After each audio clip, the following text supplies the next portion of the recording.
phenomena. Do do do do do do do do do do do do. Oobly, so oobly.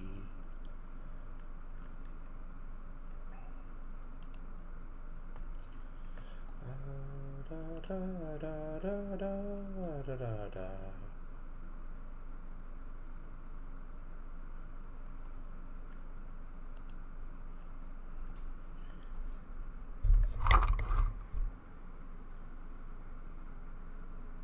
Okay, why is it not?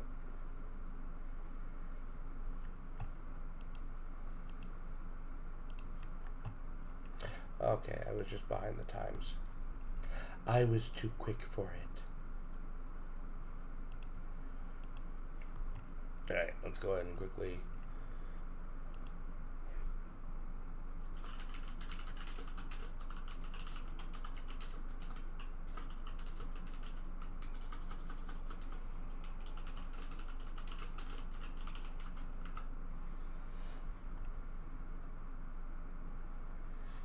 Do do do do do.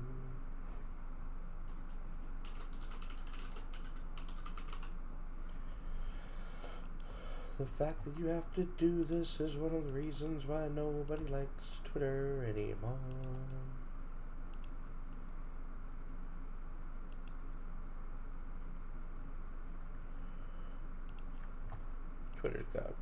Twitter's always been crap, but now it's just kind of like, hello, what was that? You wanted a working platform? No.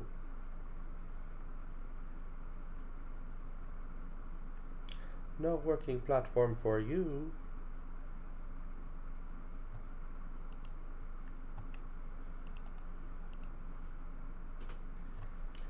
Da da da da da da da.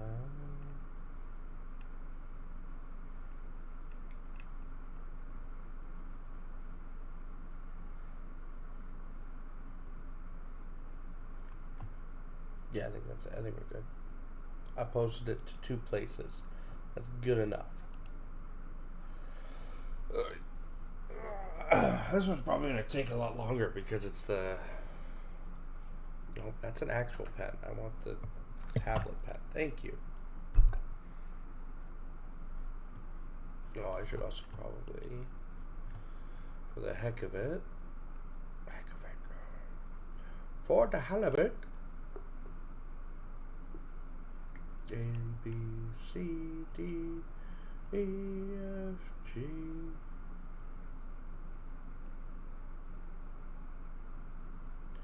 H. All right.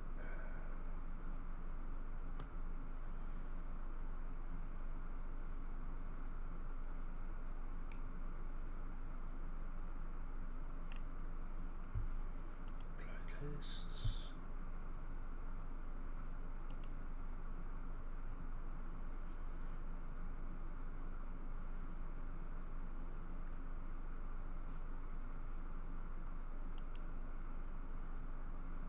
Oops, it's not. I know what I'm doing.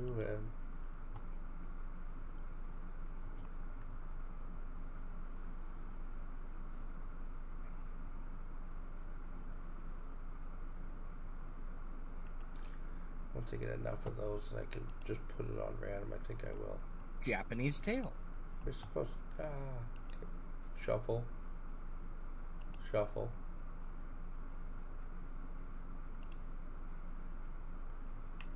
Go. Japanese tales, the murmuring of the sea. Alright, let's make you background. An Indian tengu set off to visit China. Evil laughter, because I won't copyright myself. This is the law of birth and death. Once birth and death, likewise a past. That peace is bliss. Let's pull up the her astonished tengu wondered outfit. how in the world the sea could be murmuring his deepest expression of the Buddhist teachings, and he determined to find out what set the sea talking that way. And when I do, he posed himself, I'll give it a good dose of trouble. He followed the murmuring all the way to China, but since the sea was still murmuring, he went right by and set off to the sea of Japan. The sea was still murmuring, He flew over the port of Hakata and Kyushu, and at the strait between Kyushu and Honshu, Big purple, he green listened highlights. again. The That works. murmuring was a little louder. More astonished than ever, he flew on over province after province until he reached the mouth of the Yodo River, the river that flows from near the capital into the inland sea. Up the river he flew, and the murmur. Alright, let's make the main part The of the Yodo married dress. to the Let's Uji go ahead and River, make it purple. and the Tengu soared on up to where the Uji empties out of Lake Biwa. Or should we do the fans rumble of first? The waters was distinctly loud. He pressed on over the Yeah, lake let's work on where the a fans brook first, came since they're- tumbling down from Yoka on Mount Haie. Here, the voice of the waters chanted the sacred verse rose to a roar, and he saw upstream the 4 heavenly kings and countless other glories, guardians of the teaching, watching over the brook. Awed and amazed, he dared not go further. But he could not resist hiding a while to see whether he could find out what this place was. When a lesser celestial spirit passed, the Tengu plucked up enough courage to ask, "Why is the water chanting this deepest expression of the noble teaching?" "Oh, there are a lot of learned monks up on the mountain," Spirit replied. By the way, the "And this playlist brook we're listening runs to through their is river. Japanese That's why its tales waters proclaim the noble and folk truth, myths from and why Hitchcock we Handyman. started." The Tengu forgot all thought of mischief. If even the stream that flushes the privy proclaims the deepest truth, he reflected, then the monks of this mountain must be more holy than I could ever imagine. I'll become a monk on Mount Hiei. And as he made this vow, he passed away. Next he lodged in the womb of a very great lady, the wife of Prince Ariake, who was son of Emperor Uda, and he was born as the prince's son. In time, he did become a monk on Mount Hiei, and acquired a great reputation for learning and sanctity. Japanese Tales. Japan's First Gold. Todaiji in Nara is a must for every tourist, and as a great Buddha is famous. The original great Buddha was dedicated in 752 in a magnificent ceremony attended by monks from all over Asia. When Emperor Shumo built Todaiji long ago, he had his workmen cast a huge seated bronze image of the cosmic Buddha, and he enshrined it in a correspondingly vast hall. This statue was the original of the great Todaiji Buddha we know today. For the emperor, this great Buddha was the priceless jewel that was to draw our land together in the Buddhist faith, and he gave himself to the project heart and soul. When the time came to build the dais for the Buddha to rest on, and the dais would look like a lotus flower, the emperor dug the first spadefuls of earth himself, and his empress carried the earth away in the long sleeves of her robe. The temple was quickly built, with willing support from all, and the great Buddha was cast. The next thing was to get thousands of sheets of gold foil to gild the Buddha with. But where were they to come from? Japan had never had much gold.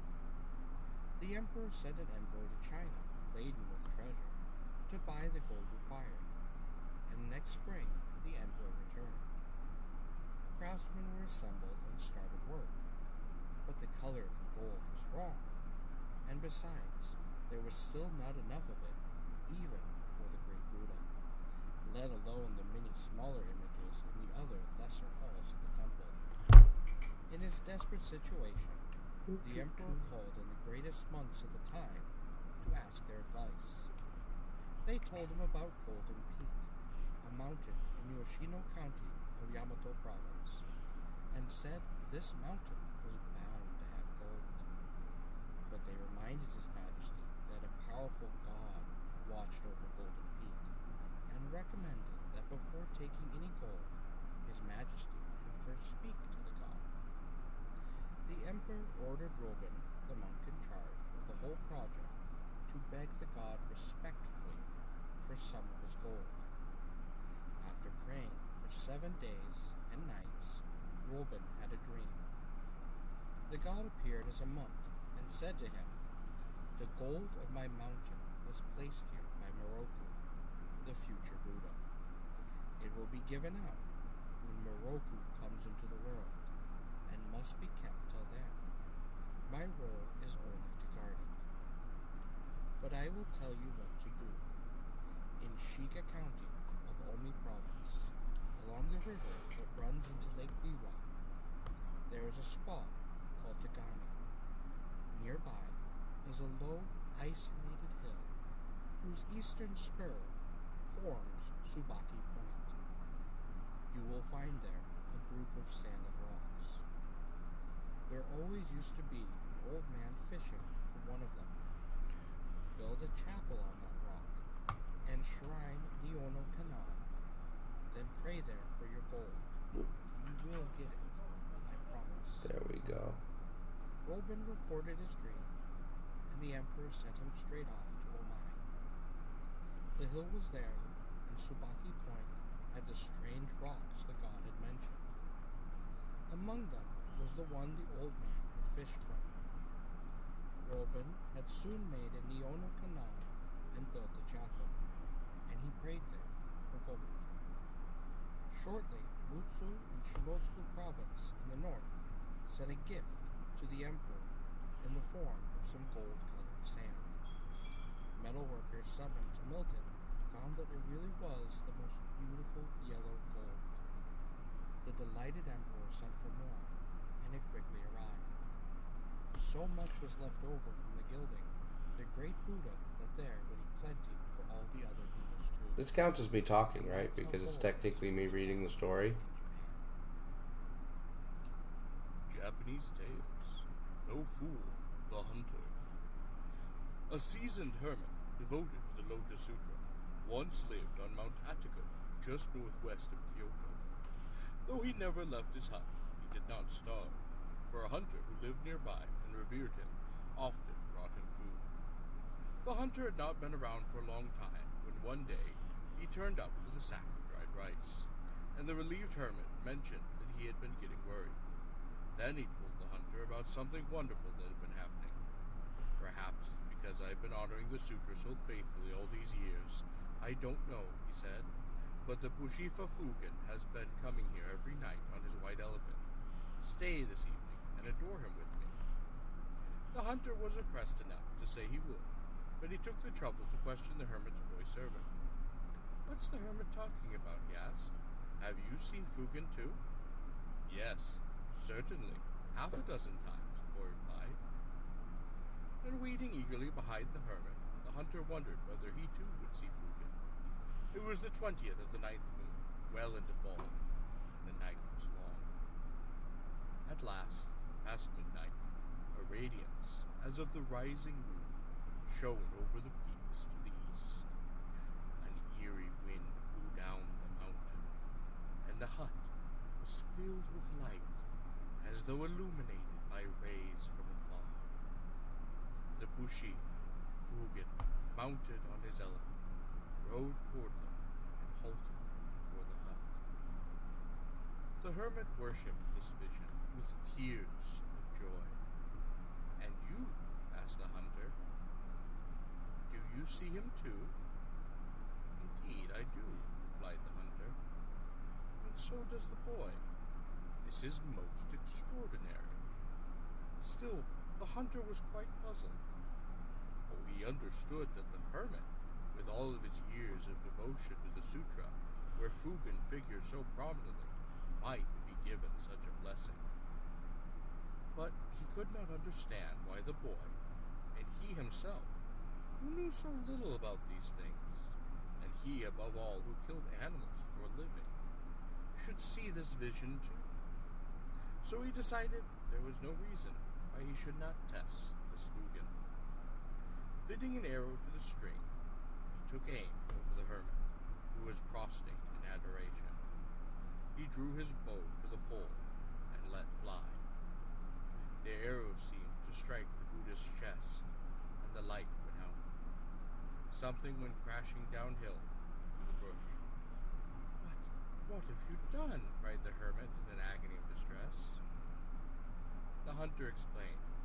If that had really been Fugen, he said, done any damage, so it must have been some monster. At dawn, they followed a trail of blood 100 yards down to the bottom of the ravine. Here, they found a large badger lying dead with an arrow in his chest. Saintly though he was, the hermit was ignorant too, and so had been open to deception. The hunter, on the other hand, having his wits about him, had killed the badger and exposed the hooks. Japanese Tales. The Protector Spirit. Lord Motosune, the Chancellor, once caught an illness that was going around, and had healing rites done for himself. All the best-known monks crowded into his mansion, which rang with the din of their chanting. No monk from Gokoruji was called, though his lordship had funded that temple himself. But one Gokoruji monk, who knew how much he owed Motosune, and what a fix he should be in should Motosune die, went to the mansion anyway with the sutra of the benevolent king. Finding the place very crowded and noisy, he sat off in a distant corridor and began to chant his sacred text. No one paid any attention to him, sitting there lowly in the corner. For 4 hours, his lordship then asked for the monk by name, and was told yes, he had been seen out by the middle gate. When Motosune actually sent for him, his attendants wondered what he could possibly want with such a simple nobody. The Gokoruji monk came in and sat at the edge of the room, behind the rows of prelates. But Motosune was not content till he had the Gokoruji monk sat next to him. Since so far he had been too weak even to speak, his attendants were amazed to see him go to so much trouble over a lowly, simple monk. I dreamed that fiends were after me, Motosune told the monk, till a young boy came from the middle gate and beat them off with his staff. They all began to flee, screaming. The boy said he was a protector spirit who served you, and he told me that you'd been chanting the sutra of the benevolent king for me. I woke up feeling much better, and I wanted to thank you personally. Motosune bowed to the monk, called for a robe from a rack nearby, and put it over the monk's shoulders with his own hands. Be sure that you keep praying. Kind of like it, but there's. When you get home, he begged. The monk, whom no one had noticed at all, while he chanted so devoutly in his remote corner of the corridor, withdrew from the mansion, covered with glory. I like that. Japanese Tales.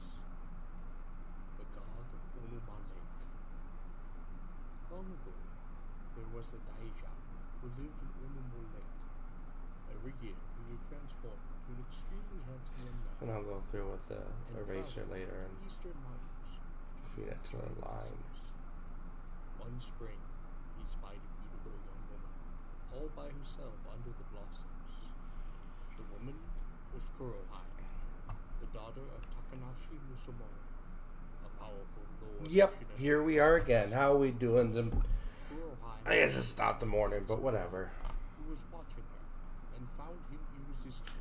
Gonna try and finish this one up today. And soon fell in love. Although, Sometimes that's a lot of what's left is that detail work on the kimono. That's gonna take a while. Who lives in Onuma Lake, guardian deity of the Shiga Highlands. He explained that he and Kurohai were in love and asked the Lord for her hand in marriage. How are we doing today, Rico? The Lord immediately snapped he would never give his daughter to someone that was not human. The young man did not give up and returned day after day to ask for Kurohai's hand. Finally, the Lord relented and gave a single condition. If you can keep up with me on horseback and complete 7 laps around my castle, I will give you my daughter." The young man eagerly accepted and agreed to return to the castle in a few days for the race. Master Mori was not about to let his daughter marry a snake. He devised a plan to kill the creature, so it would leave him and his daughter alone forever. He had his servants plant swords in the grass all around the castle, and Musamori, an expert rider, knew where the swords were hidden, so he would easily be able to avoid the traps. Good. When the day of the race came, the young man showed up at the castle as promised. The race began, and Takanashi Musamori spurred his horse into action. He was indeed an expert rider, and the young man could not keep up with the lord. He had to transform back into a snake in order to keep pace with the horse. The swords planted around the castle perimeter pierced and tore at his body, but he did not give up. Finally, the lord and the snake completed their 7 laps, and the snake's body ragged and rivers of blood flowing from him. Immediately upon finishing this final lap, the daija collapsed. Musamori's trap had worked. After some time had passed, the daija awoke. It looked around, and seeing nobody, it realized that Masamori had lied. Trembling with rage, the daija returned to the Shiga Highlands. It summoned all of its family, its servants, and its clan members. All the spirits of the I really Shiga like how that turned out. and summoned a massive great storm. Rain the likes of which had never been seen before fell. Anuma Lake swelled in size and burst forth from its banks, flooding the surrounding land. The villages surrounding the lake were annihilated, houses crushed and knocked, fields flooded and washed away.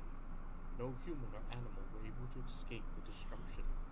However, the mountains around the Takanashi Musamori castle acted like a shield, and the castle stood firm. Kurohime looked down from the tall castle battlements and watched the torrent wash away the entire region. Heartbroken, she saw the destruction, realizing that only she had the power to stop this disaster. She snuck from the castle by herself, traveling down to Unuma Lake, throwing herself into the flood, and was never seen by human eyes again. When the daija realized what had happened, it immediately scattered the storm clouds and caused the flooding to recede. Unuma Lake shrank back to its original borders. The daija is still worshipped today as the guardian deity of the Shiga Highlands, and there is a small shrine called Dija Jinja located near Unuma Lake, where the snake itself is enshrined. Every August, the villagers gather there, perform the Daija Matsuri, and remember the story of Kurohime. Japanese Tales. Genjo. I love myths. In Emperor Murakami's reign, the biwa, Genju, suddenly disappeared. Since the musical instrument was one of the imperial family's greatest treasures, the emperor took its loss very hard. To think that Genjo had vanished during his reign, perhaps it had been stolen. And if so, the thief would never be able to keep it. No one would have taken the instrument unless he had a special grudge against the emperor and wanted only to damage or destroy it. Hakuga no Sami, the renowned musician, was still grieving over Genjo's disappearance when, late one night at the palace, after everyone had gone to bed, he heard it being played somewhere to the south. How extraordinary! He thought his ears must be playing tricks on him, and he listened again. But no, it was certainly Genjo. Sami could hardly believe it. Without a word to anyone, he set out with a single pace, past the gate guard's headquarters, and left the palace grounds by the Suzaku gate. Genju was still somewhere in front of him. He started down Suzaku Avenue. It sounded as though the thief must be playing for his own pleasure in the lookout tower further on. But no, that was still not it. At last, Sami stopped under the Rushu gate at the end of the avenue. Boop. Someone was playing Genju in the gate's upper story. Boop. This was another mystery, because in a place like that, the player could hardly be human. Why, it must be a demon. The music stopped, and then began again. "Who's that up there playing Genjo?" called Sammy. "His Majesty's been looking for it ever since it was missed, and tonight I heard it all the way up at the palace. I've come to get it." The playing stopped again, and then with a start Sammy noticed something coming down from up there. It was Genjo, being lowered at the end of a rope. Sammy nervously caught it and took it back to the palace. The Emperor was tremendously relieved, but he certainly found it alarming that Genjo should have been stolen by a demon. As for Sammy, everyone was very impressed with what he had done. Genjo was still an imperial treasure. It is like a living thing, for when badly played or allowed to gather dust, it gets angry and refuses to sound. And once, when the palace burned down and nobody rescued it, Genjo got out into the garden, away from the flames, all by itself. Japanese tales. Okisa Neko. Just nice little chill art stream as we listen to, tales from Japan. But since she was young, she'd always kept a dozen or so cats. As she grew older, her savings grew smaller and smaller, until there came a day when she struggled to even buy food. As a result, the cats, one by one, left her home. Eventually, all that remained was an old, beloved calico cat. The old woman loved this cat so much that even when she could not find enough food to feed herself, she made sure the cat never went hungry. However, eventually, a day came when she could no longer feed either herself or the cat. She spoke to it. "Look how poor I've become. I cannot even feed you anymore. Even so, please do not leave me. You're the dearest thing to me in the whole world." But the next day, the cat was gone. The old woman despaired. Every human had abandoned her to her poverty, and now even her last cat had left her. The old woman cried alone in her empty house. All of a sudden, the door opened, and a beautiful young girl entered. She introduced herself to the old woman. "I am the calico cat whom you cared for and loved for so many years.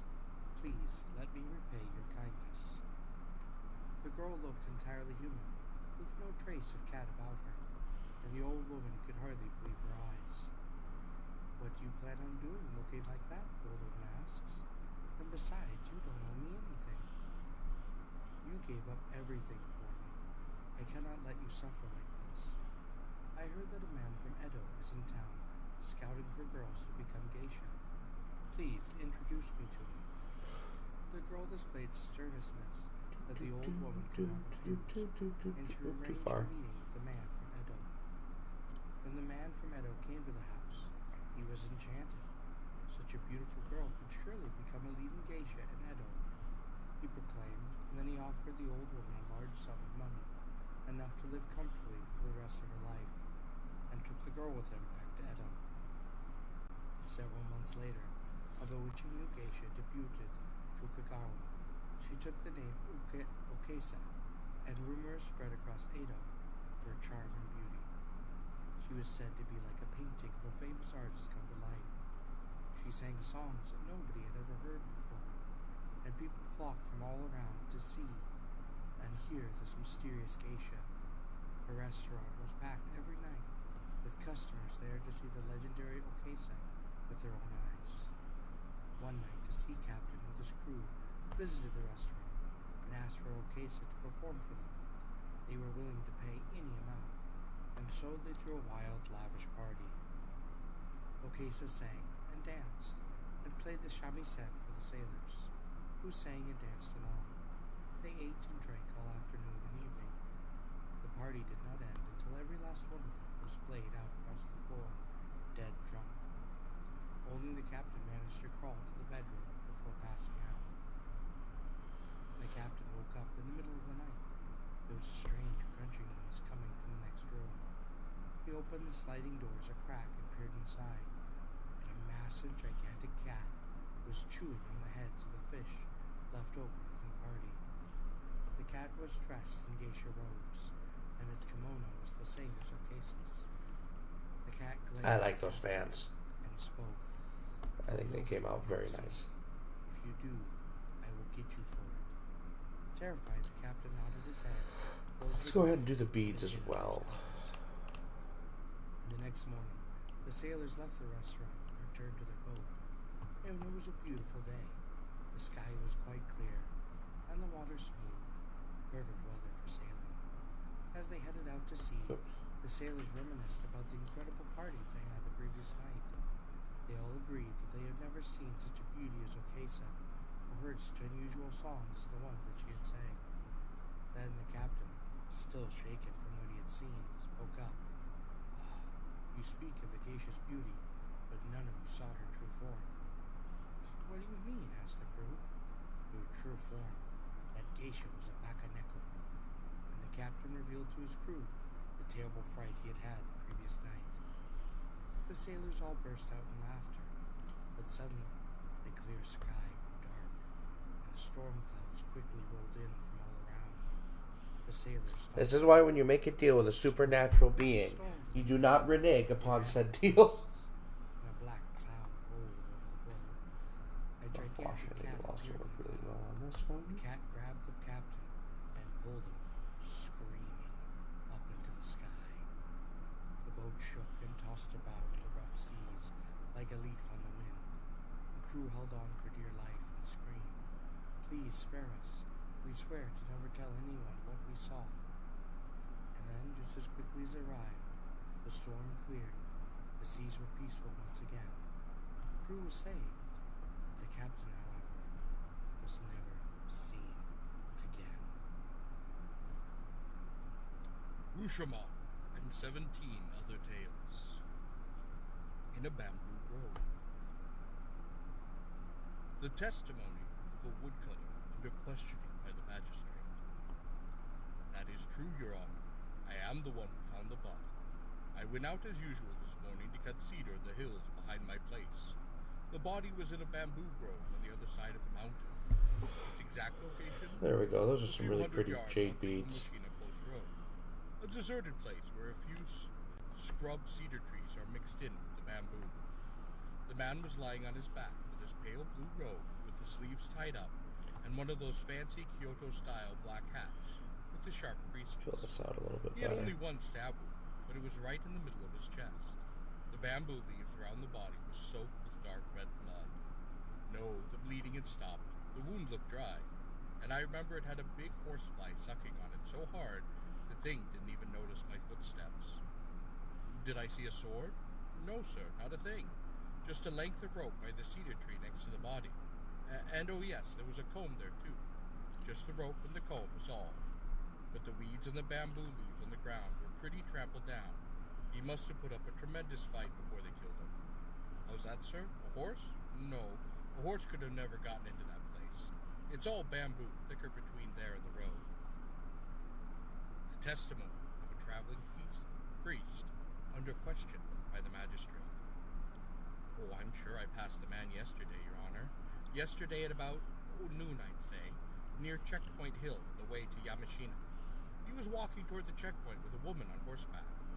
She wore a stiff, round straw hat with a long veil hanging down around the brim.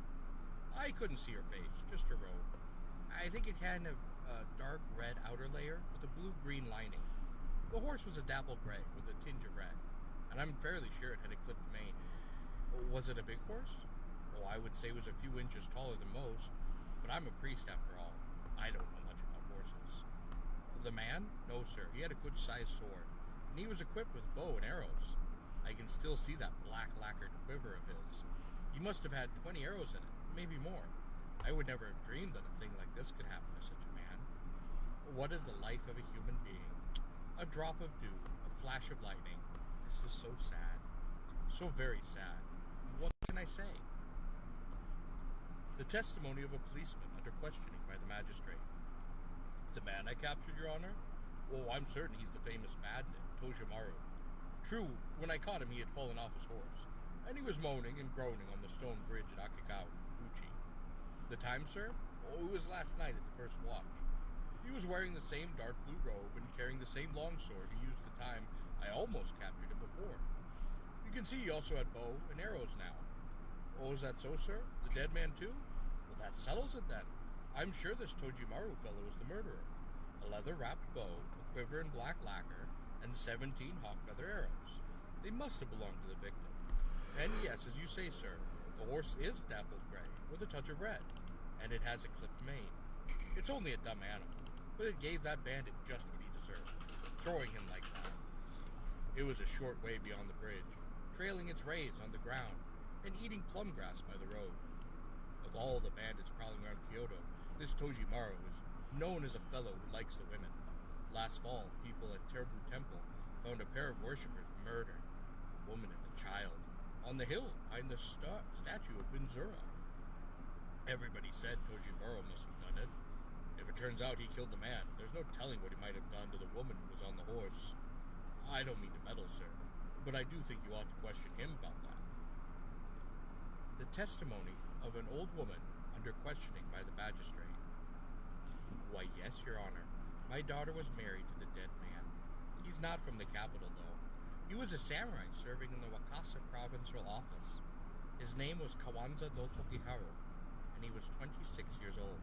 I'm going to admit, not having a Japanese tongue, it's not easy to pronounce those names most of the time. Anyone would have hated him enough to do this. Oh, my daughter? Oh, her name is Masago, and she is 19. She's as bold as any man, but the only man she's ever known is Takahiro. Her complexion is a little on the dark side, and she has a mole by the outside corner of her left eye, but her face is tiny, a perfect oval. Takahiro left for Wakasa yesterday with my daughter. But what turn of fate could have led to this? There's nothing I can do for my son-in-law anymore. But what could have happened to my daughter? I'm worried sick about her. Oh, please, sir, do everything you can to find her. Leave no stone unturned. I've lived a long time, but I've never wanted anything so badly in my life. Oh, wow, I hate that bandit, that Tojimaru. Not only my son-in-law, but my daughter. Here the old woman broke down and was unable to go on speaking. Alright, let's try and do that same purple. Sure, I killed the man, but I didn't kill the woman. So where did she go? I don't know any better than you do. Now wait just a minute. You can torture me all you want, but I can't tell you what I don't know. And besides, now that you've got me, I'm not going to hide anything. I'm no coward. I met that couple yesterday, a little afternoon. The second I saw them, a puff of wind lifted her veil, and I caught a peek at her. Oh, just a peek. That's maybe why she looked so perfect to me. An absolute Boroshita of a woman. I made up my mind right then to take her, even if I had to kill a man. Pinkish. Oh, come on. Killing a man is not as big a thing as people like you seem to think. If you're going to take somebody's woman, the man has to die. Actually, when I kill a man, I do it with my sword. let's go pink, and then we'll darken up the sleeves with You gentlemen purple. kill with your power, with your money, and sometimes just with words. You tell a man, you tell people you're doing them a favor. True, no blood flows, the man's still alive, but you kill him all the same. I don't know whose sin is greater. The dress should actually be below the fans. Of course, if you can take the woman without killing the man, all the better. Which is exactly what I was hoping to do yesterday. It would have been impossible on the Yamashina Post Road. Of course, so I thought of a way to lure them into the hills. It was easy. I fell in with them on the road and made up a story. I told them I found an old burial mound in the hills, and when I opened it, it was full of swords and mirrors and things. I said I buried the stuff in a bamboo grove on the other side of the mountain to keep anyone from finding out about it, and I'd sell it cheap to the right buyer. He started getting interested soon enough. It's scary what greed can do to people, don't you think? In less than an hour, I was leading that couple and their horse up a mountain trail. When we reached the grove, I told them the treasure was buried in there, and they should come inside with me and look at it. The man was so hungry for the stuff by then, he couldn't refuse. But the woman said she'd wait there on the horse. I figured that would happen. The woods are so thick, they fell right into my trap. We left the woman alone and went into the grove. It was all bamboo at first. 50 yards or so inside, there was a sort of open clump of cedars. The perfect place for what I was going to do. I pushed through the thicket and made up some nonsense about the treasure was buried under one of the trees. When he heard that, the man charged towards some scrawny cedars visible up ahead. The bamboo then thinned out, and the trees were all standing there in a row. As soon as we got to them, I grabbed him, pinned him down. I could see he was a strong man. He carried a sword. I took him by surprise, and he couldn't do a thing. I had him tied to the base of a tree in no time. Oh, where did I get the rope? I'm a thief, you know. I might have to scale walls at any time, so I've always got a piece of rope in my belt. I stuffed his mouth full of bamboo leaves to keep him quiet, and that's all there was to it. Once I finished with the man, I went and told the woman that her husband had suddenly taken ill, and she should come and have a look at him. This was another bullseye, of course. She took off her hat and let me lead her by the hand into the grove. As soon as she saw the man tied to the tree, though, she whipped a dagger out of her breast.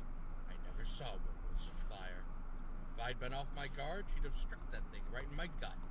And the way she kept coming, she would have done me some damage eventually, no matter how much I dodged. Still, I am Tojimaru. One way or another, I managed to knock the knight out of her hand without even drawing my sword. Even the most spirited woman is going to be helpless if she hasn't got a weapon. And so I was able to make the woman mine without taking her husband's life. Yes, you heard me. I did without taking her husband's life. I wasn't planning to kill him. The woman was on the ground crying. I was getting ready to run out of the grove and leave her there, when all of a sudden she grabbed my arm like some strong, crazy person. And then I heard what she was shouting between sobs. She could hardly catch her breath. Either you or my husband dies. It has to be one of you. It's worse than death for me to have two men see my shame. I went to stay with the one left alive, whether it's you or him. That gave me a sudden, wild desire to kill her husband. When I say this, you probably think I'm crueler than you are. But that's because you didn't see the look on her face.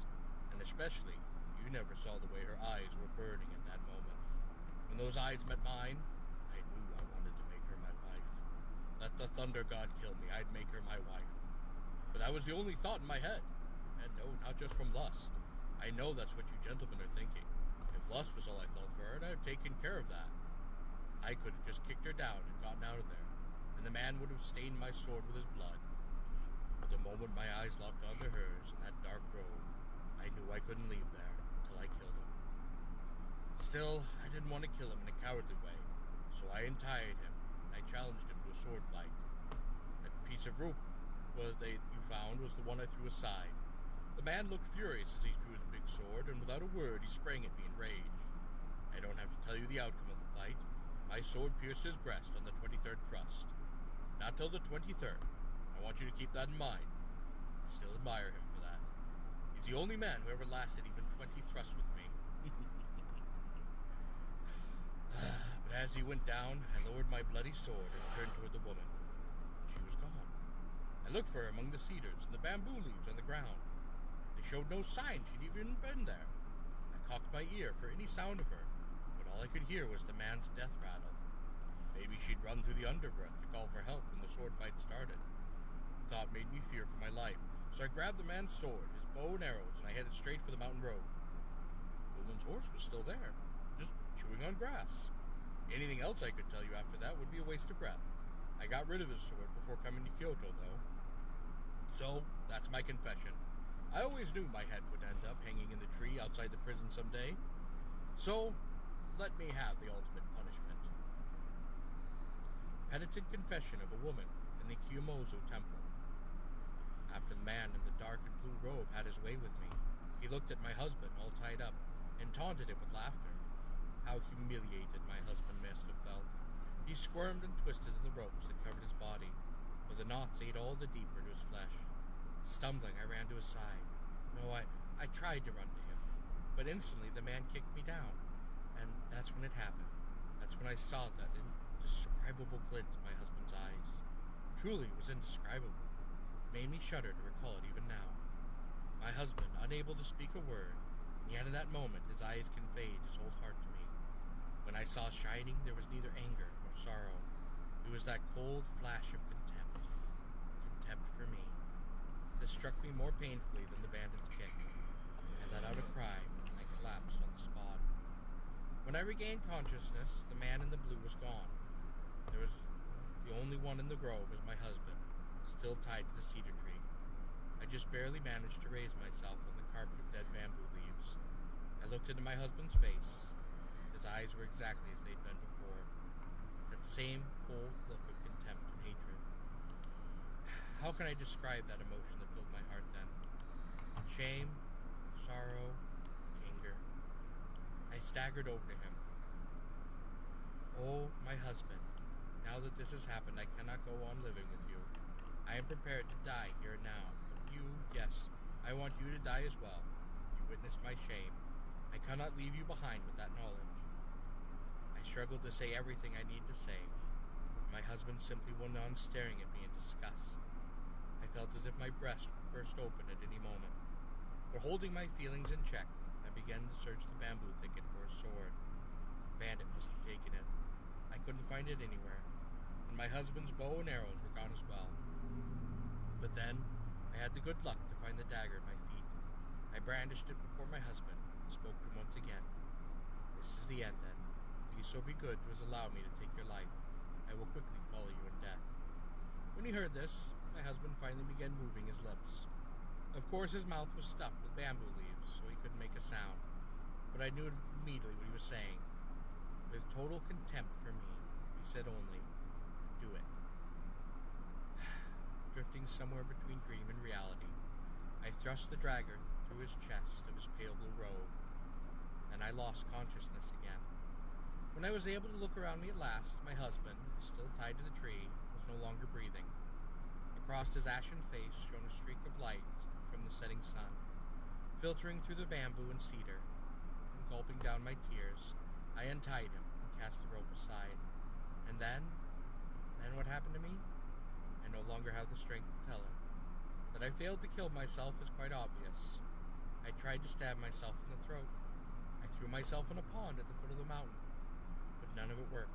I'm still here, by no means proud of my inability to die.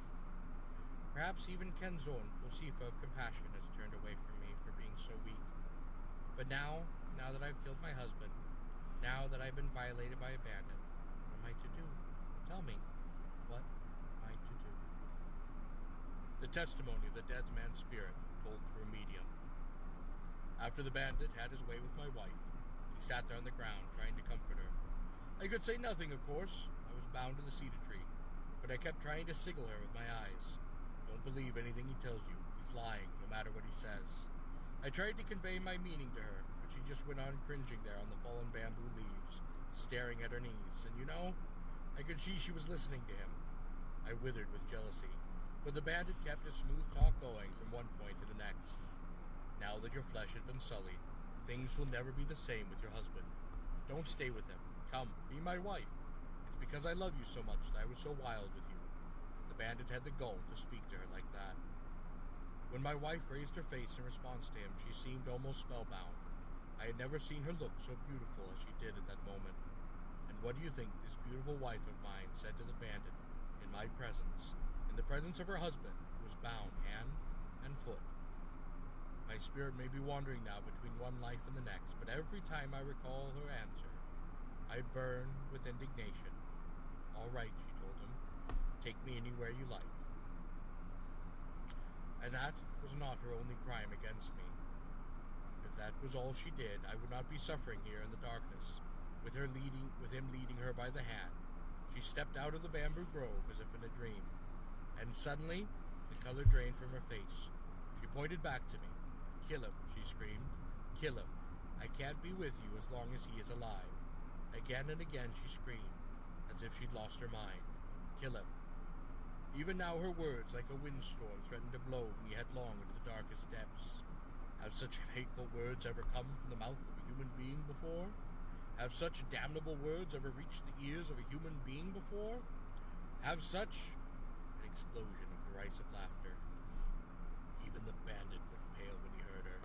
She clung to his arm and screamed again, kill him. The bandit stared at her, saying neither that he would kill me nor that he would not. The next thing I knew, however, he sent my wife sprawling on the bamboo leaves with a single kick. Another explosion of derisive laughter. The bandit calmly folded his arms and turned to look at me. What do you want me to do with her, he asked. Kill her or let her go? Just not to answer. Kill her? For this and for nothing else, I'm ready to forgive the bandit his crimes. When I hesitated with my answer, my wife let out a scream and darted into the depths of the bamboo thicket. He sprang after her, but I don't think he even managed to lay a hand on her sleeve. I watched the spectacle as if it were some kind of vision. After my wife ran off, the bandit picked up my sword and bow and arrows, and he cut my ropes at one place. Now it's my turn to run, I remember hearing him mutter as he disappeared from the thicket. Then the whole area was quiet. No, I could hear someone weeping, while I was untying myself.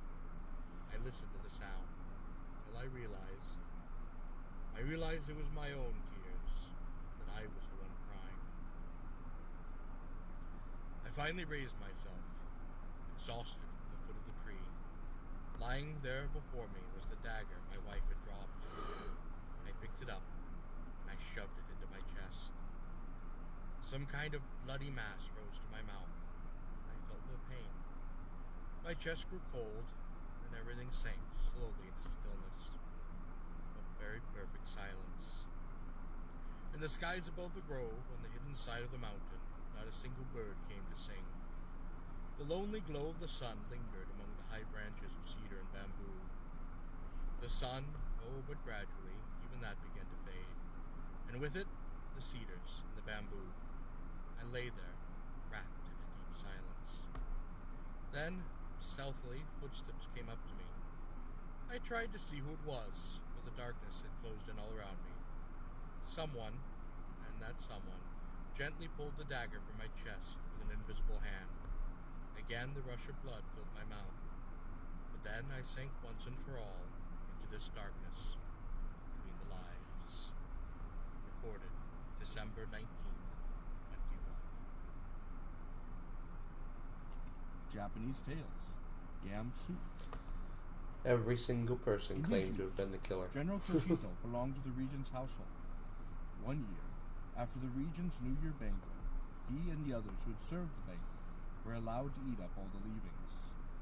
Sir Yao, a gentleman in the regent's service, sat with them, slurping leftover yam soup. Though the fifth rank, he bore was not much to boast Oh, of. wait. Sir Yao thought it very fine. Ah, he sighed, smacking his lips. I can never get enough of that stuff. Really, said Toshito? You still haven't had enough? No, indeed. Then I'll see that you get your fill. Oh, thank you, murmured Sir Yao. A few days later, Toshito appeared at Sir Yao's lodging and invited him for a bath. Sir Yao accepted. I am a bit itchy this evening, he admitted, but I've no conveyance. Oh, don't worry, said Toshito. I've brought you a nag to ride. Oh, wonderful, wonderful. Sir Yao rose to go.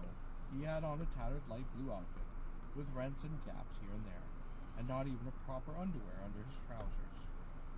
The end of his sharp nose was red, and the drop, quivering there, showed that he had not wiped it for some time. Though his sash dangled raggedly from under the back of his outer robe, he made no attempt to fix it. All in all, he was quite a sight. Then Kuraga's pair rode eastward toward the Camel River.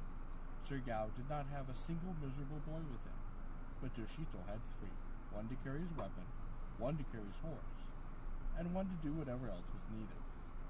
They had crossed the river and were nearing the foot of the pass over into Omi when Sir Yao finally asked where they were going.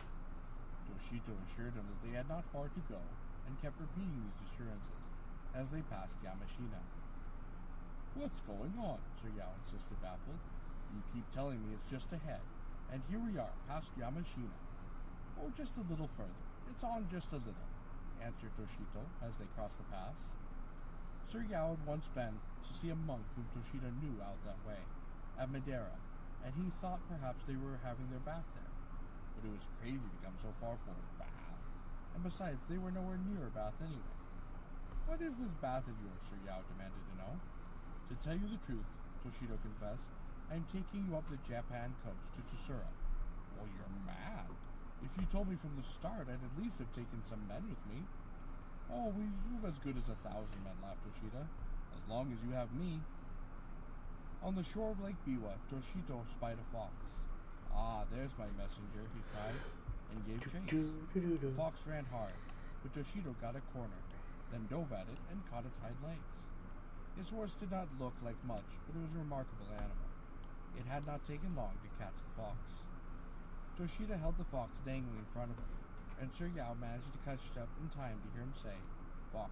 Oh, stop, Crackle Pop! House on Sugori tonight, and you're going to say the master is bringing a surprise guest home from the capital. He wants his men to meet him at 10 tomorrow morning in Takashima. They're to bring 2 saddled horses. If you don't deliver that message, you'll be sorry. You've got magic powers, I know, and you better get yourself there right away. Then Toshido let the fox go. What an odd messenger, remarked Sir Yao. Just you watch, Toshido said. You'll go. Surely enough, the fox ran straight off, glancing back again and again. There he goes, cried Toshido, and the fox vanished off as he spoke. They stopped that night on the road and set off again first thing the next morning. At 10, they saw 30 riders approaching. Sir Yao was worried, but Toshido assured him that they were his men. For Sir Yao, it was all a mystery. The riders dismounted before them. You see, they said to each other, our master's really coming. Toshido grinned and asked how they had found out. Oh, in a very strange way, sir, the senior retainer answered. Did you bring the horses? Oh, yes, sir, both of them. Since the men had food, Toshido and Sir Yao dismounted too, and ate. The senior retainer told them about the previous evening. There we go. Around 8 o'clock, sir, her ladyship felt a sharp pain in her chest. She was very agitated and wanted to call a healer. Then she suddenly, don't worry, madame, I'm just a fox. I met his lordship today on the shore of Lake Biwa on his way from Kyoto. I tried to run away, but he caught me and said to tell you he'll be here tomorrow with a guest. He wants his men to meet him with 2 saddle horses at 10 tomorrow morning at Takashima. He threatened me if I didn't get here before the day was over. I hope the men will leave right away. If they're late, I'll suffer for it. She was terribly upset, sir, but when she had given the message, she came back to herself. We left right away and came as fast as we could. Toshido smiled and glanced at Sir Yao, who was feeling terribly confused. Then they hurried on and arrived at dusk. The household was amazed. Sir Yao got off his horse and had a look at the house. Oh, it was very nice. Toshido had already given him a good robe to wear over his thin clothing. But still, he was awfully hungry and cold. And now there was a big warm fire and soft mats to sit on. When refreshments were served, Sir Yao felt entirely comfortable. Then he was brought 3 pale yellow silk robes, luxuriously padded, and asked deliciously whether he had not been cold in the robe. He was fairly swept away. After everyone had eaten and settled down, Toshido's father-in-law came in. What a way to arrive, he complained. The messenger you sent was insane, and your wife was very ill. You're quite mad. Toshido laughed. Oh, I just wanted to see what would happen, he answered. The fox did come, didn't he? Quite mad, the father-in-law repeated with a chuckle. Is this the gentleman you brought with you? Oh, yes. He says he's never had his fill of yam soup, so I brought him here to make sure he gets it. Imagine never having gotten enough of a simple thing like that, joked the father-in-law. He told me we were just going to take a bath, chimed in Sir Yao lightly. They chatted on till last Toshido's father-in-law retired for the night. Sir Yao went to the room where he gathered he was to sleep, and found laid out for him a night robe several inches thick with padding. His own thin garment was pitiful by comparison, and in any case someone else seemed to be living in it, because he got itchy spots every time he wore it. So he took it off and put the night robe on over the 3 pale yellow ones. Never having known such comfort, he felt as though he were floating. Soon he started sweating. All at once someone moved beside him. But who could it be? I was asked to rub your feet, sir, said a young woman's voice. She seemed very nice, and he called her against him to keep off any draft. Suddenly a voice outside shouted, Listen, you peasants, each of you tomorrow morning at 6 bring in a yam 5 feet long and 3 inches thick. The order sounded absurd. Sir Yao just snuggled into bed. At dawn he heard a commotion in the yard. Then he finally got up and opened the shutters. He saw 4 or 5 large mats laid outside. He could not imagine quite what they were for. Meanwhile, a peasant came in with what looked like a log over his shoulder and laid it on the ground. And another peasant right behind him brought the same. And another, and another. The things were 3 inches thick, all right, and by 10 o'clock they were piled on the roof. Every peasant around had brought in his yam. Sir Yao's mind reeled. Next, men marched in shouldering 6 huge cauldrons, good for hundreds of gallons each. They drove stakes in the ground and set the cauldrons up in a row. Once more, Sir Yao's mind was walking. Then came a crowd of pretty girls, all in white silk, and carrying some freshly made wooden buckets. They emptied their buckets in the Let's go ahead and do it from here. Were they going to heat bath water? No. Sir Yao noticed that the buckets held not water, but sweet vine syrup. A dozen young men picked up long knives and set to work peeling and slicing the yams, and Sir Yao grasped that they were going to make the yam soup. But he did not want any. In fact, he didn't like the thought of the yam soup at all. The yam soup was boiling merrily away, and the cooks reported it was ready. "Serve it up then," cried Toshito. With a monstrous metal ladle, they sloshed a gallon or two into a huge bowl, and with a pleasure show, offered it to Sir Go. He could not even get through his first serving, and confessed he had had enough. Everyone laughed. "Thanks to you, sir," they said, "we've all had lots of yam soup." Just then, Toshito spotted a fox peering at them around a corner. "Look," he exclaimed, "there's my messenger. Feed him." So they fed the fox some yam soup too, and he ate up all that he was given. All in all, Toshito carried through his prank in a wonderfully open-hearted way. A month or so later, Sir Yao left again for the capital, burdened this time with robes for both daily and formal wear, with leather chests full of bolts of cotton and silk, and needless to say, with the beautiful bedclothes he had slept in the first night. All this was already loaded onto his saddle horse when Toshito saw him off. Toshito did not have much rank, but it just shows how well a man can do anyway when he is well established, and he is liked in his own locality. Japanese tales. No respect. Su of Mudoji on Mount Hiei used to practice regularly at a triple waterfall just north of the mountain, invoking there the fiery Fudo. Once he prayed to Lord Fudo, "Put me on your back. Take me to the Sotsu heaven where Moroku, the future Buddha, lives. Bring me to the inner sanctum from where, in the fullness of time, Moroku will be born into this world to save us." "That's not easy," Fudo answered, "but I'll take you there if you insist. First, wash your butt." Su ducked under the waterfall and made sure his butt was clean, got up on Fudo's head, and flew off to the Sotsu heaven. When they reached the gate to the inner sanctum, he saw above it the words, "Lotus of the Wonderful Teaching." "People go in, chanting the sutra," Fudo reminded him. "The Lotus Sutra. You know, the Sutra of the Lotus of the Wonderful Teaching. You can't get in if you are not chanting it." Su lifted his eyes to the boundless heavens. "Drat," he exclaimed. "I read the sutra, of course, but I can't chant it now because I still don't know it by heart." "Oh, well, that's too bad. Then I suppose you can't go in. I'll just have to take you home again. We'll come back when you have the sutra down." Lord Fudo dropped Su off again by the waterfall. Su was terribly disappointed, but they say he did finally master the sutra in the end, and got into the inner sanctum. The Fudo who took him was, to be precise, the one he himself had made, life-sized, and enshrined in his temple. Su was known for his many, many miracles, and one day the Samidono Empress fell ill, tormented by an evil spirit. When someone suggested Su as an outstanding healer, a disciple of the great Enin, you know, he lives on Mount Hiei, the Empress sent a messenger to fetch him. When Su arrived, he waited at the middle gate of the mansion, a tall monk, more like a demon than a man, wearing rough clogs and a bark fiber habit, and carrying a rosary of big seeds. The Empress' attendants found him there. "Goodness," they whispered to each other, "what a tramp! We can't possibly let him into Her Majesty's presence." And they told him he would have to pray from the veranda outside the Empress's room. And word directly from Her Majesty immediately confirmed the order.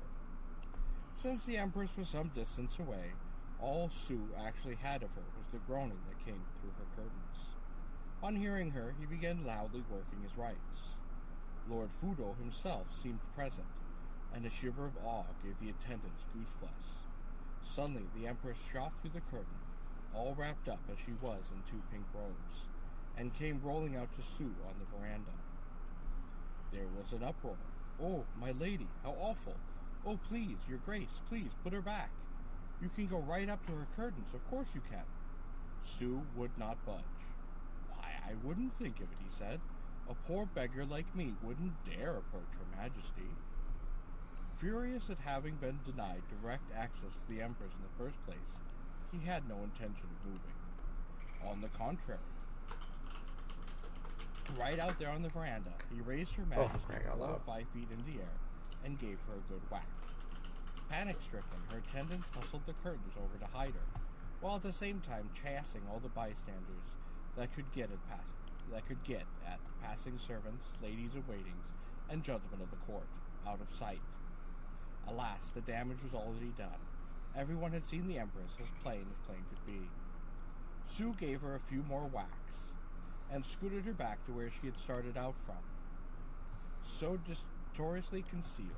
Then he left. "Oh, do wait a moment," the Empress's attendants cried out. He ignored them.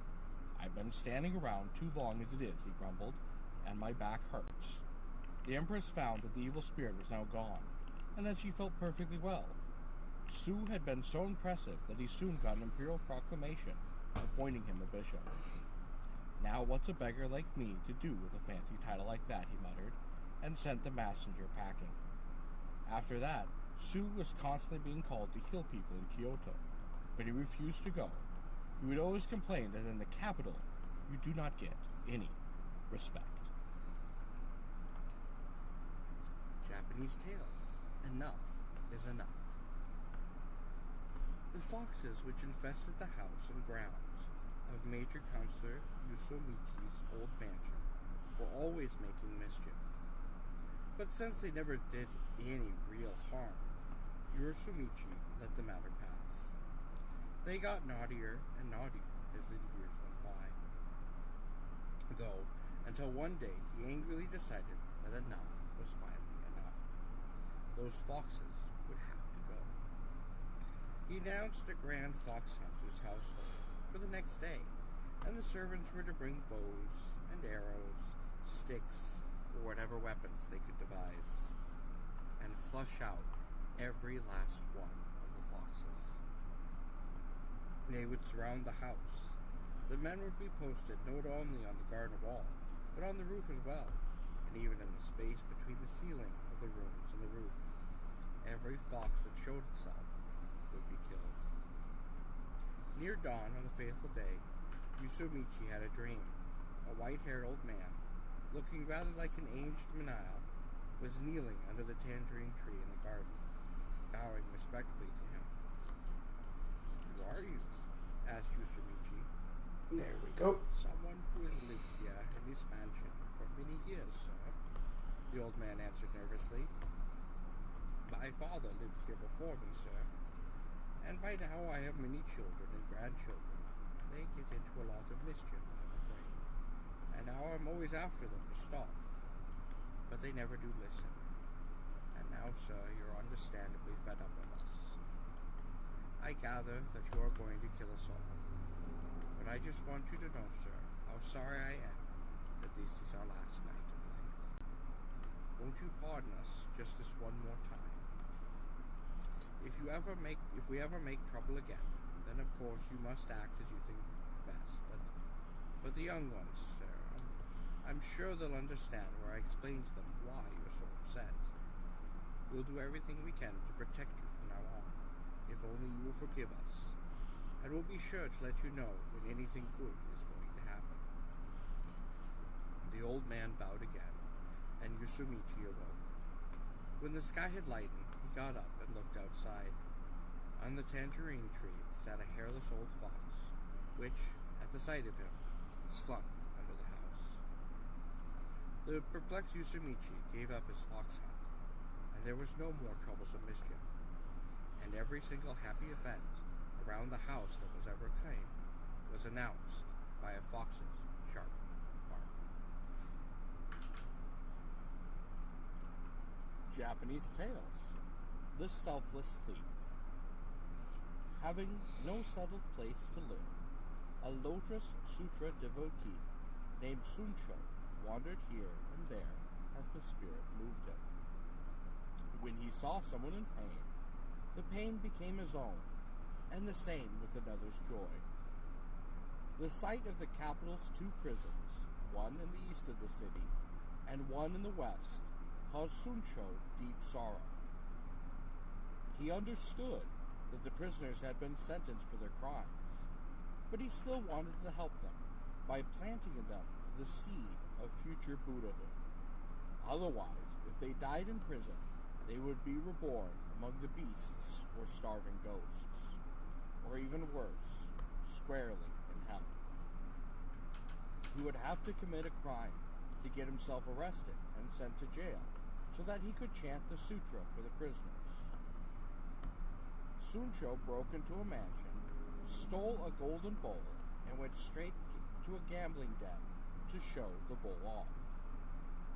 The gamblers were surprised to recognize it as one that had just been reported stolen, and the tip soon reached the authorities. Suncho was arrested, interrogated, and thrown in jail. Of course, this was just what he wanted. He started right in, chanting the sutra for the inmates, who wept to hear him and reverently touched their foreheads to the ground. When word of his imprisonment reached the lords and ladies of the court, they informed the chief of the imperial police that Suncho was a holy man and urged his release. The chief of police, for his part, had a dream. The Bohustava, Fugen, shining and riding a white elephant, came to the prison with a bowl of rice. He told the guards that he was bringing rice, as he did every day, to Suncho, who was imprisoned there. On awakening, the chief of police had Suncho released immediately. Although he got himself into jail half a dozen times, Suncho never managed to stay there for very long. One day, the police caught him again, and this time had a meeting about it. They were sure by now that he was just a hardened criminal, and that thanks to repeated release, he was simply enjoying a free license to steal. He would have to be dealt with more severely. They decided to cut off his kneecaps and make sure that he served a good, long sentence.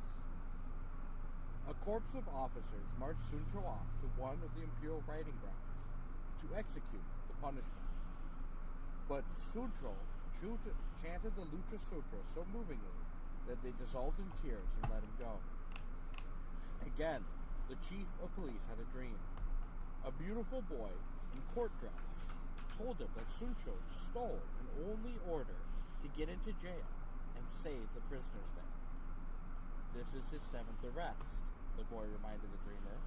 He might as well be a Buddha himself. The chief of police was even more deeply impressed than before. In time, Suncho died by the horse stalls on the same riding ground where he had once nearly come to grief. Since there was no one to look after him, the bodies lay there unattended, but the neighborhood began to hear every night a voice chanting the Lotus Sutra. Nobody knew where it came from, and another holy man took Suncho's skeleton away deep, deep into the mountains, and the voice was never heard again. Japanese Tales, a hard moment.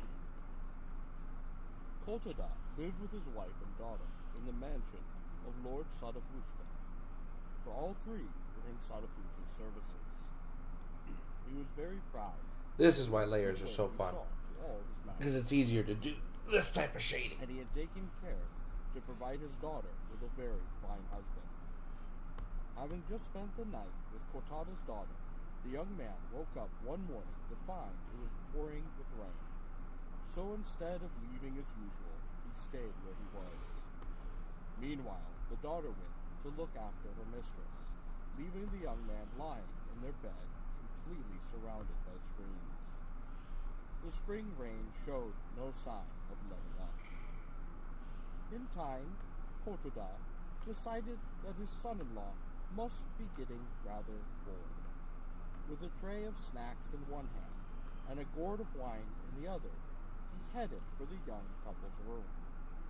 Discretion prompted him to enter not from the garden, as he would normally have done, but from inside the house.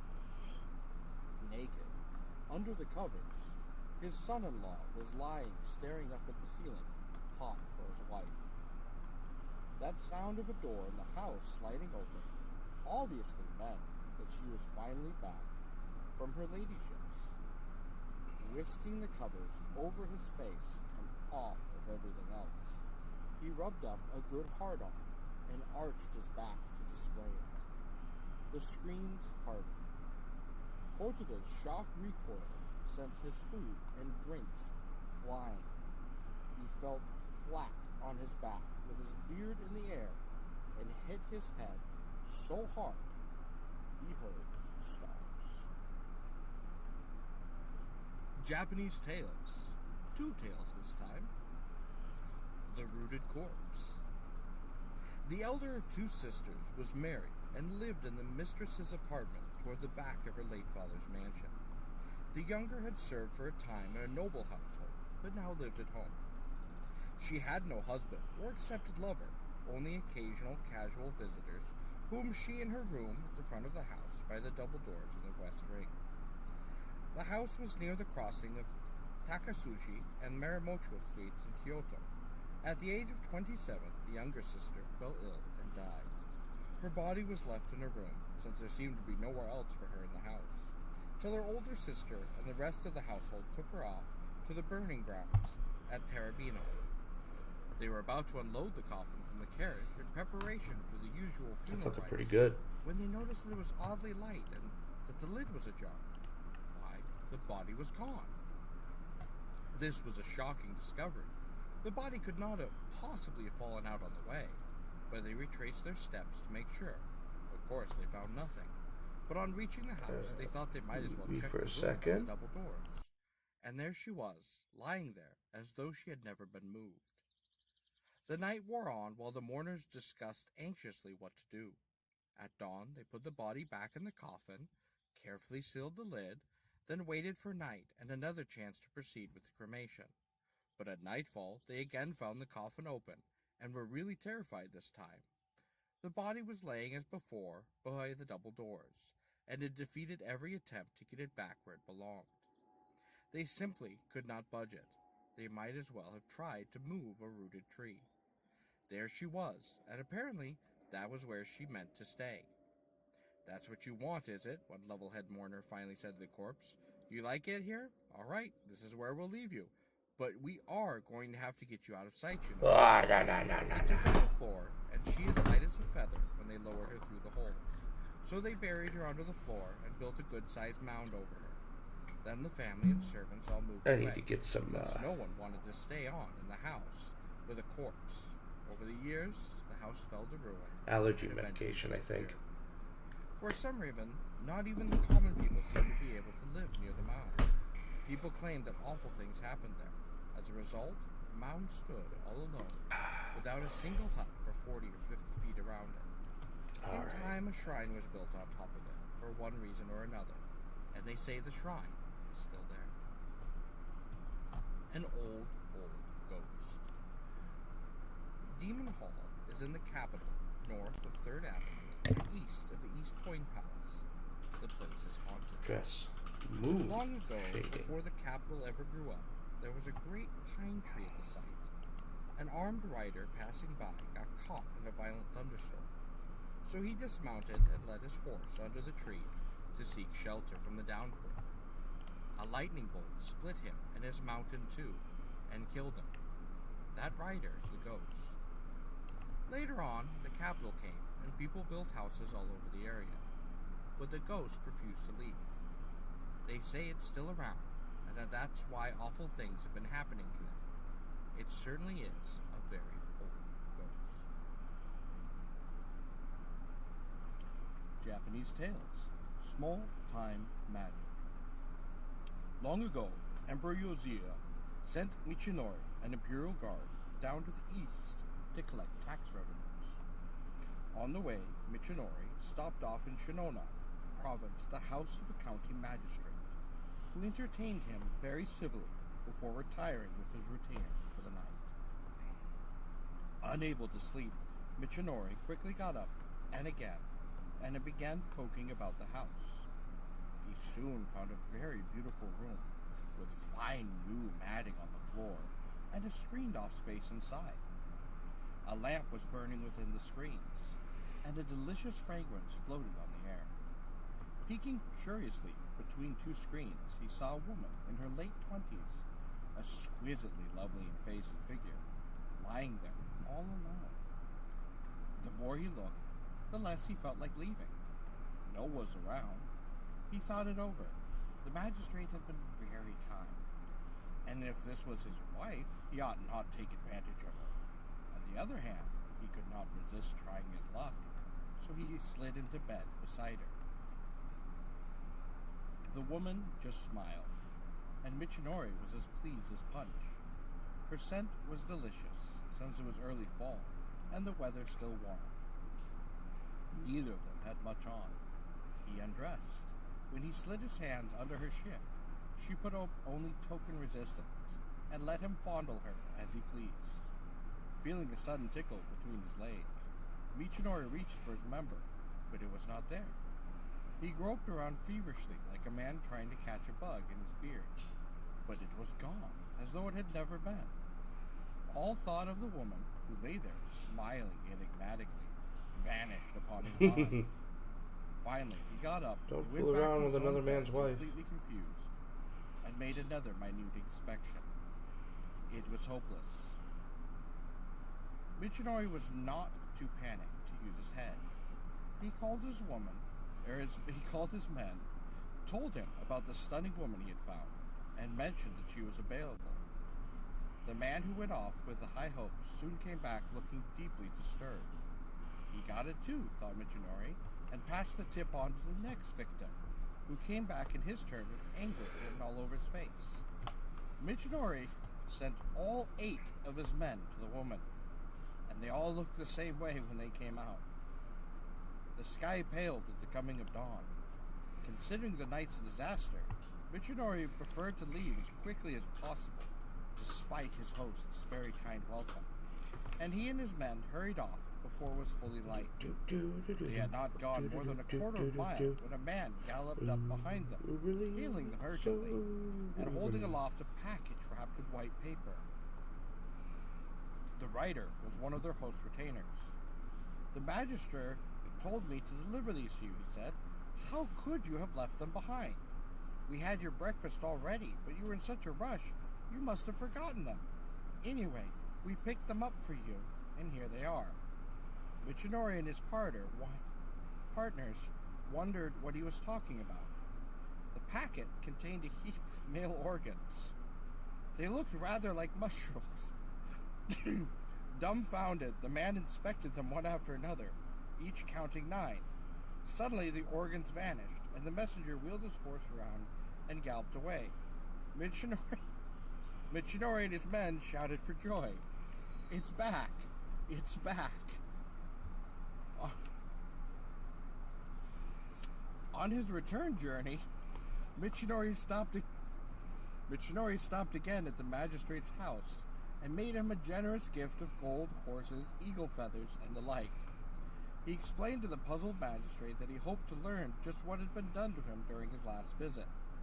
The magistrate felt he could hardly refuse. He told Michinori how in his youth he had had an affair with the young wife of the magistrate of another county, himself an old man, and how suddenly his member too had disappeared. He had done his best to be very, very nice to the old magistrate until he succeeded in getting himself taught the same magic. But he reminded Michinori that Michinori was presently traveling on imperial business. If he wanted to learn the magic too, he should go straight back to the capital, conclude his mission, and then come back privately. Michinori readily agreed and set off. When he came again, he brought this magistrate another suitable present, and the magistrate cheerfully undertook to teach him all he knew. However, he cautioned, you don't learn this sort of thing casually. First, you'll have to spend 7 days fasting and purifying yourself with cold water. Michinori did as he was told, and on the appointed day, the magistrate took him far up into the mountains. They came to a stream beside which the magistrate went through various ritual procedures, and made Michinori swear a terribly sinful oath. Then the magistrate set off upstream. No matter what comes down the stream, he warned, grab it in your arms. Devil or demon, I don't care. Just throw your arms around it. Soon a heavy rainstorm blew in from upstream. The sky blackened and the water rose. Down the stream came a very colossal snake. Its head alone was big enough to fill a man's arms, and its eyes were like great bronze bowls. The snake's back was a deep blue, and its belly was red. Michinori knew well enough that he was supposed to throw his arms around it, but instead was so terrified that he collapsed on the spot. The magistrate quickly returned. "How did it go?" he asked. "Did you hold on to it?" Michinori reported what had happened. "Too bad," said the magistrate. "You won't be able to learn. Well, anyway, let's try again." And off he went. In no time, an enormous boar came hurtling down, bristling with fury, crushing great boulders, and belching fire. Once again, Michinori was terrified, but he desperately screwed up his courage and dashed forward to clasp it in his arms. It turned out to be a bit of old log. He was terribly let down, especially when he realized that the snake, too, must have been a log. He was kicking himself for not having gone after the snake, but the magistrate appeared. Michinori told him how it had gone this time. "Well," replied the magistrate, "you lost your first chance, and it means you can't learn what you wanted. But I think you could manage some other little amusement. I'll teach you one." Michinori learned what he could and returned disappointed to the capital. Back at the capital, he bet his fellow guards that he could turn all their shoes into puppies. And then he did it. And the puppies scrambled around all over the place, yapping madly. And he turned an old straw sandal into a great big cart, flopping around on a dinner tray. When the emperor heard about these going-ons, he summoned Michinori and got himself taught some magic too. His Majesty used to make the grand procession of the Camel Festival go by over the screen he always sat behind. People deeply disapproved of the emperor himself learning an art which offended the Buddha's way.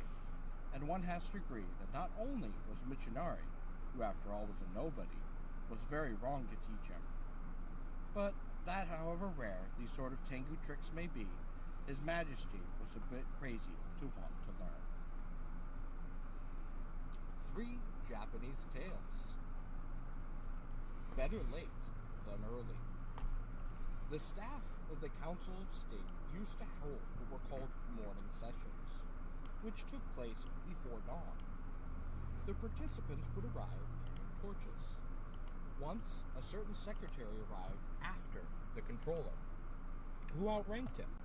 He had already taken his seat, and the secretary had been afraid this might happen, and his fears were confirmed when he got there and saw the controller's carriage by the gate. Rushing to the council building, he found the controller's servants waiting for their master by the wall. Next, he ran in panic to the door of the East Council chamber, and he peered cautiously into the hall. The lamps were out. No one was there.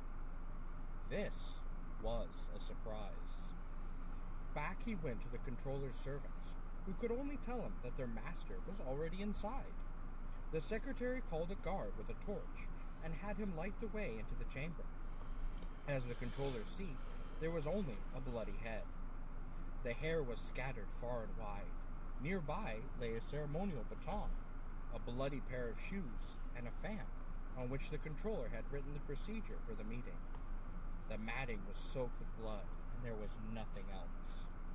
The horror of the scene can scarcely be described. At dawn, an excited crowd gathered while the controller's servants left with their master's head. After that, the morning sessions were no longer held in the East Chamber, but were shifted to the West. The Ravenous Storehouse. The great lover, Owara no Nahara, made sure he courted every woman known to be a beauty, whether palace lady or common gentleman's daughter. He became especially fascinated with one girl who was supposed to be lovely beyond imagining, but unfortunately her parents had their hearts set on getting her a far more exalted husband than him. He was not even in the running. Somehow, though, he managed to persuade her to run off with him. But now that he had her, where was he going to hide her? Finally, he remembered an abandoned, tumble-down mansion in the mountains. The door on the big storehouse was lying broken on the ground, but since the house no longer had a floor, he spread a mat in the storehouse after all. He had just laid down on it with the girl when lightning flashed, and there was a crash of thunder. Drawing his sword, he got the girl behind him and kept watch through the storm. At dawn, it finally passed.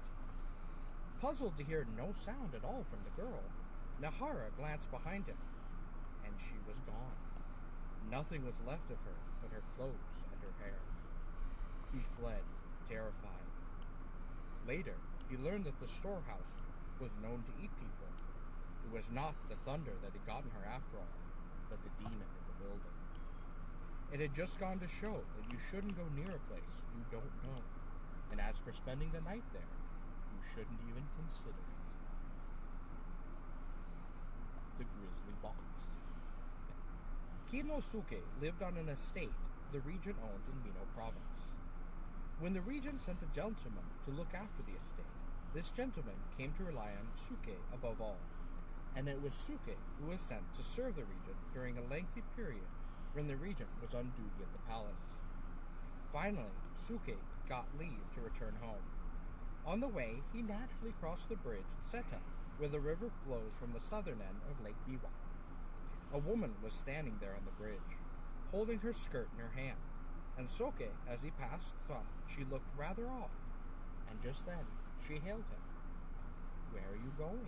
she asked. He dismounted rather politely. "I'm on my way to Mino," he replied. "I'd appreciate it so much if you'd take something there for me." "Would you do that?" "Well, certainly," he said. "Oh, thank you," cried the woman, drawing a silk-wrapped box from the inner fold of a robe. "Please take this to Morikoshi village in Mino. You'll find a woman at the western end of the bridge there. Please give this box to her." By now, Suke was uncomfortable about this whole thing. Not that the request itself was rather difficult, but the woman was awfully strange. In the end, though, he found it impossible and impolite to refuse. "What's the name of this woman?" he asked. "Where does she live? And where should I look for her if she isn't on the bridge? And who should I tell her this is from?" "Oh, don't worry," the woman answered. "Just go to the end of the bridge. She'll come. You can count." There we go. All you need to do is wait. I Ta-da! have to tell you, though, you must absolutely not I'm happy with it. open this box. All right, thank you Meanwhile, everyone Suke for sitting with me for a the little son while of a and woman could not imagine what their master was doing. watching me as I doodle. Suke took the box. I'm actually pretty happy with it. He rode on to Mino, but forgot all about the box until he was home. Even though he Alright. actually crossed the bridge where he was You all supposed have a to. lovely and wonderful day. This slip bothered him a good deal when he Have a noticed good one. and he decided